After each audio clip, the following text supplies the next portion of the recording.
불법 사금융은 이길 수 없는 경기입니다. 따라서 처음부터 시작하지 않는 것만이 지지 않는 유일한 길이죠. 안녕하세요 여러분.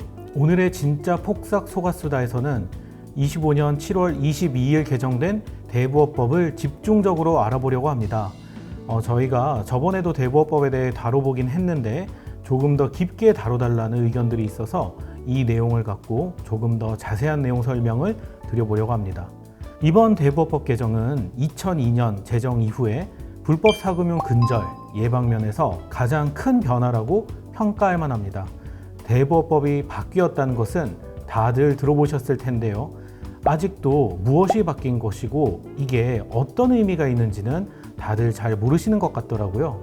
그래서 오늘은 가장 많이 하시는 질문들에 대해 답변을 드린다고 생각하고 설명드릴 예정인데요. 불법 사금융으로부터 우리를 지키기 위해서 개정된 대부업법 내용 중 꼭 기억해야 하는 내용이 무엇인지 잘 이해하실 수 있기를 바라겠습니다. 이번 대부업법 개정에서 가장 중요한 변화는 무엇인가요? 네, 아무래도 이 부분이 가장 궁금하실 것 같습니다. 이번 대부업법 개정의 핵심은 제8조의 2항 신설이라고 생각합니다. 사실 많은 분들이 놓치기 쉬운 부분이기는 한데요.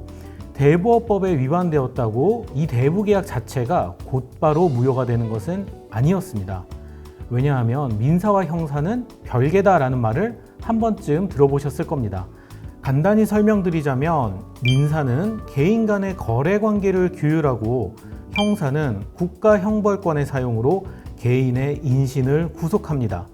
여기까지만 들으셔도 벌써 두 법의 적용 대상, 목적이 다르죠. 사기죄를 저질러 벌금형을 받았더라도 이는 형사 판결로 벌금은 국고로 기속되고 피해자에게 환급되는 것이 아닙니다. 피해자는 별도로 민사소송을 하는 것이 원칙입니다. 물론 유죄가 나온 형사 판결이 있으면 어렵지 않게 민사소송도 이기겠지만 어쨌건 형사 판결과 민사 판결은 별개의 재판이므로 별도로 재판을 해야만 합니다. 그러면 대부업법의 경우에는 어땠을까요? 이전의 대부업법은 제8조 제4항을 통해 20% 이자 제한을 위반한 경우에 그 초과된 이자 부분만 무효로 했었습니다. 따라서 불법 사금융업자와의 대부계약이라 하더라도 원금과 20%까지의 이자는 민사적으로 지급해야 한다는 뜻이 됩니다. 심지어 대부업법 위반이 인정되고 불법 채권 추심이 인정되더라도 그렇습니다. 하지만 이번 7월 22일에 개정된 대부업법은 제8조의 2를 신설하여 이에 위반되는 대부계약 자체를 무효로 할 수 있는 근거를 마련했습니다. 이제 제8조의 2, 제1항 각 호에 해당하는 경우에는 대부계약 자체가 무효로 되어 불법 사금융업자는 물론 등록 대부업자라 하더라도 채무자에게 원리금 반환을 요구하지 못하며 이미 채무자가 지급한 원리금이 있을 경우 반환까지 해야 합니다. 왜냐하면 계약이 처음부터 효력이 없는 무효가 되므로 부당 이득이 되어 지급한 돈을 전액 상환 청구할 수 있게 되는 것입니다. 제8조의 이 제1항 각 호의 행위를 구체적으로 설명해 주실 수 있나요? 약정 이율이 연이율 60%를 넘는지부터 꼭 살펴봐 주십시오. 25년 7월 22일부터는 연이율 60%를 초과하는 대부계약을 체결한 경우 원금과 이자가 모두 무효로 됩니다. 이건 단독 조건이므로 다른 대부업법 위반이 없어도 독자적으로 적용됩니다.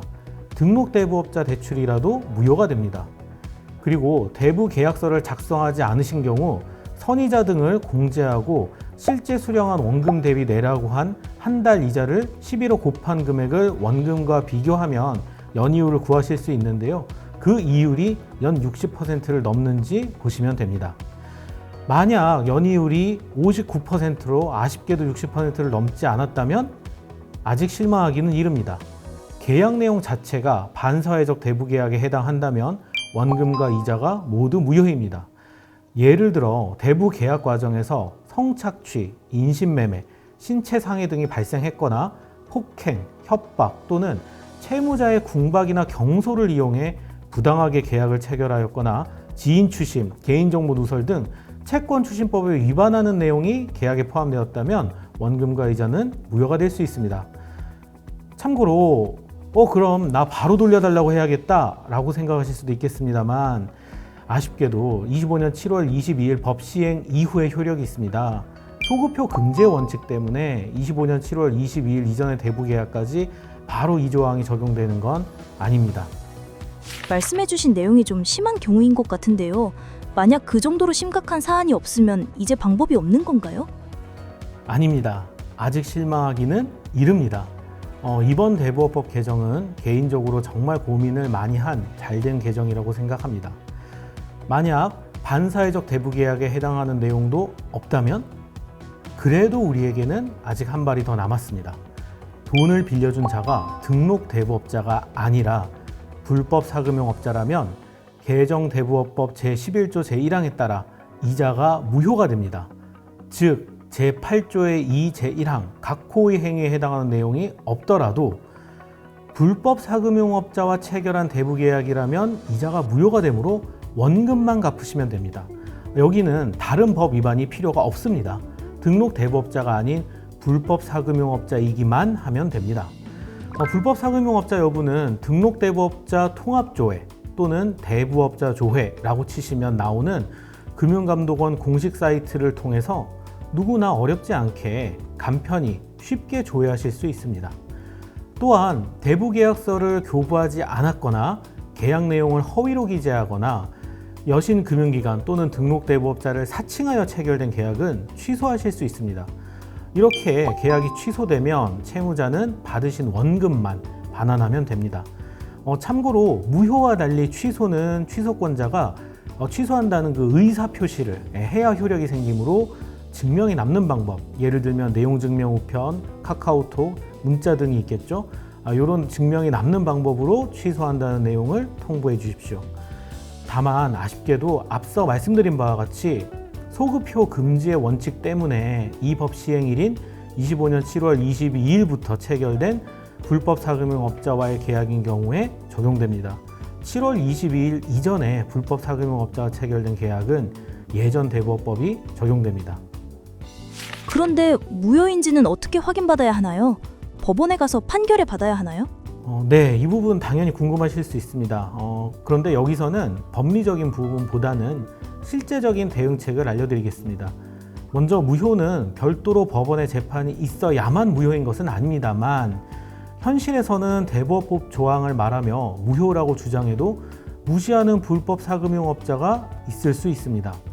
또한 법리적으로 무효라 하더라도 채무자를 괴롭히기 위해서 패소를 각오하고 소송을 제기하는 경우 변호사를 선임하는 등 응소해야 하기는 합니다만, 불법 사금융업자가 그렇게까지 하는 경우는 많지는 않을 것으로 생각됩니다. 제가 앞서 설명드린 사항에 해당된다고 생각하시면 그 즉시 법률구조공단에 채무자 대리인 제도를 신청하시기를 강력히 권해드립니다. 대한법률구조공단에 채무자 대리인이 신청 선임되면 채권자는 더 이상 채무자에게 직접 연락할 수 없습니다. 채무자 대리인으로 선임된 변호사와만 연락을 해야 합니다. 만약 채권자가 이를 위반하는 경우 채권의 공정한 출심에 관한 법률 제16조 제2항 제1호에 따라 1천만 원 이하의 과태료 처분을 받을 수 있습니다. 여기서 그런데 과태료 내고 만든 업자가 있으면 어떻게 하나요? 라고 걱정하시는 분이 계실지도 모르겠습니다. 보통 이런 경우에는 협박이나 불안감을 조성하는 경우가 아마도 많을 텐데, 그런 경우에는 징역형까지도 받을 수 있습니다. 이제 입장을 바꿔서 생각해 보십시오. 여러분이 불법 사금융업자라면 채무자 둘 중 한 명은 채무자 대리인 제도를 신청하여 제도권의 보호 아래 들어갔지만, 다른 한 명은 돈을 갚을 테니 기한을 미뤄달라고만 말하고 있습니다. 누구에게 추심을 하시겠습니까? 당연히 제도권 보호 밖에 있는 채무자입니다. 이미 채무자 대리인이 선임된 채무자에게 괜히 불법 추심을 하는 경우에는 과태료 정도가 아니라 경찰, 금융감독원이 직접 나서서 형사처벌까지 받을 수 있는데, 불법 사금융업자 입장에서 굳이 위험을 무릅쓰면서까지 추심하기보다는 제도권 밖에 있는 채무자를 더욱 철저히 괴롭히고 추심할 가능성이 더 높지 않겠습니까? 네, 오늘은 이렇게 25년 7월 22일 개정된 대부업법의 가장 중요한 부분인 대부 계약이 무효로 되는 경우를 살펴보았습니다. 최근에 어느 의사분이 150만 원의 사채를 쓰고 3천만 원이나 갚았음에도 아직도 가혹한 불법 추심에 시달리며 좋지 않은 선택까지도 고민할 정도로 힘들어한다는 기사를 보았습니다. 여러분, 불법 사금융이라 해도 잠깐만 쓰고 갚으면 되지 않을까? 나는 교육도 받고 사회생활도 좀 했으니 불법 추심에도 잘 대처할 수 있을 거야. 이렇게 생각하시나요? 불법 사금융은 이길 수 없는 경기입니다. 따라서 처음부터 시작하지 않는 것만이 지지 않는 유일한 길이죠.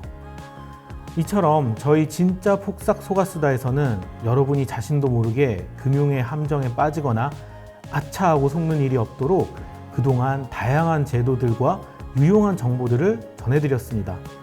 오늘 영상을 마지막으로 진짜 폭삭 속았수다는 아쉽지만 여기서 마무리를 하려고 합니다. 그동안 시청해주시고 또 많은 의견을 보내주신 여러분께 진심으로 감사의 말씀을 드립니다. 이번 영상은 여기서 마치지만 저희 서민금융진흥원은 앞으로도 불법 사금융 예방과 서민금융이 필요한 모든 분들을 위해 여러분의 곁에서 최선을 다하겠습니다. 감사합니다.